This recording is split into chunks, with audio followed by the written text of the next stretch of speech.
創世記第16章，夏甲甲以實瑪利。亞伯蘭的某撒萊無生囝，伊有一個女婢夏甲是埃及人。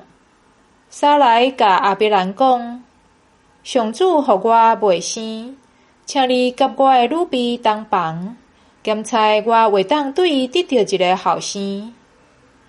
亞伯蘭聽嘆撒萊的話。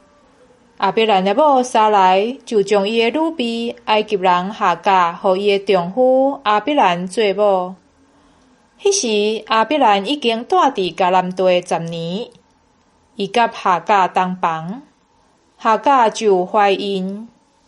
夏甲知家己有身，就看輕女主人。撒萊甲亞伯蘭講：我受委屈攏是你害的。我將我的女婢送予你做某，伊一個知家己有身，就看輕我。願上主佇你我的中間主持公道。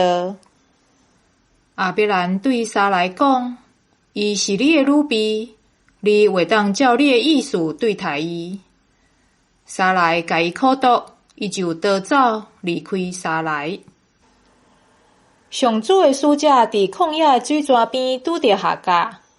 迄個水泉是佇要去蘇尼的路中，上主的使者對伊講：撒萊的女婢夏甲，你對佗位來，要去佗位？伊講：我對我的女主人撒萊遐逃走出來。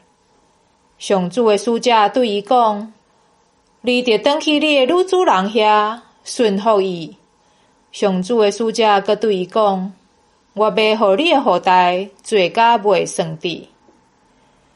上主的使者閣對伊講：當你懷孕，要生一個囝，著甲伊號名叫做以實瑪利，因為上主聽到你的苦情。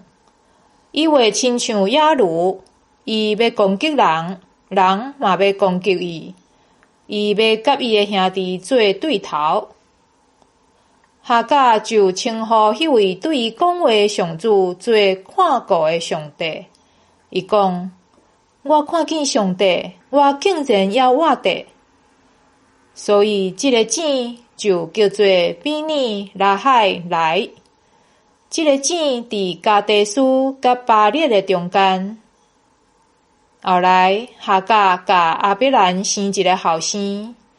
亞伯蘭甲伊號名叫做以實瑪利。